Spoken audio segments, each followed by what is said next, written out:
ബലിപെരുന്നാൾ ആഘോഷിക്കുന്നത് എന്നാണ്? ഉത്തരം ദുൽഹജ്ജ് 10. ദുൽഹജ്ജ് ഹിജറ മാസത്തിൽ എത്രാമത്തെ മാസമാണ്? ഉത്തരം 12. ഹജ്ജ് കർമ്മങ്ങളിൽ ആദ്യത്തേത് എന്താണ്? ഉത്തരം ഇഹ്റാം. എന്താണ് ഇഹ്റാം? ഉത്തരം ഹജ്ജിലും ഉംറയിലും നിയ്യത്തോടു കൂടി പ്രവേശിക്കുന്നതിനെയാണ് ഇഹ്റാം എന്ന് പറയുന്നത്.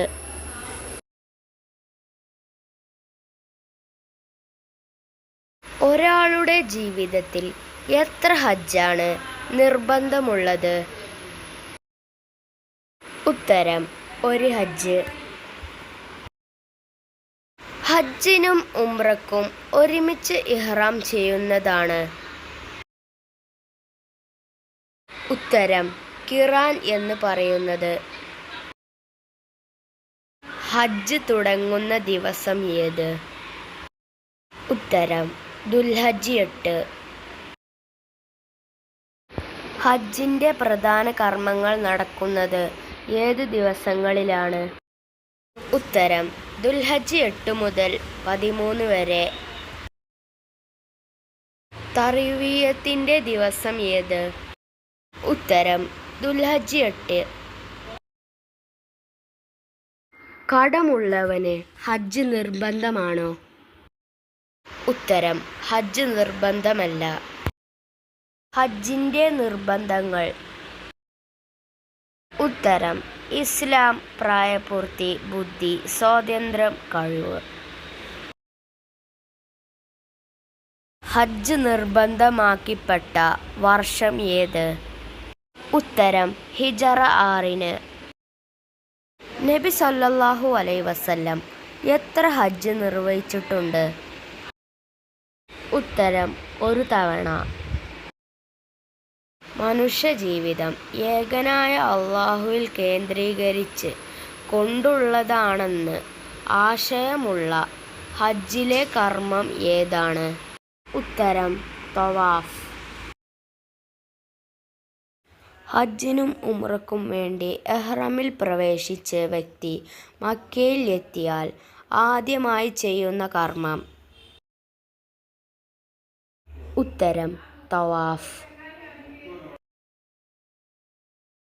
കഅബയെ എത്ര തവണ പ്രദക്ഷിണം വെക്കുന്നതാണ് തവാഫ്? ഉത്തരം 7 തവണ. കഅബയുടെ ഉള്ളിൽ എത്ര തൂണുകളുണ്ട്? ഉത്തരം 3 തൂണുകൾ. കഅബ സ്ഥിതി ചെയ്യുന്നത് എവിടെ? ഉത്തരം മക്കയിൽ. ഹജറുൽ അസ്വദ് എന്ന പേരിന്റെ അർത്ഥം എന്ത്? ഉത്തരം കറുത്ത കല്ല്. പ്രവാചകൻ മുഹമ്മദ് നബി സല്ലല്ലാഹു അലൈഹി വസല്ലം നേരിട്ട് നിർമ്മിച്ച ആദ്യത്തെ പള്ളി? ഉത്തരം മസ്ജിദുൽ ഖുബ്ബ. ഹജ്ജിലെ സഅയ് തുടങ്ങുന്നത് എവിടെ നിന്ന്? ഉത്തരം സഫയിൽ നിന്ന്. സാഹി ചെയ്യുന്നത് ഏതെല്ലാം മലകൾക്കിടയിലാണ്? ഉത്തരം സഫ മർവ മലകളിൽ. ഉംറയുടെ അർത്ഥം എന്ത്? ഉത്തരം സന്ദർശനം. അറഫ ദിനം എന്ന്? ഉത്തരം ദുൽഹജ്ജ് 9. ഹജ്ജിന് സമാനമായ ഉംറ ഏത്? ഉത്തരം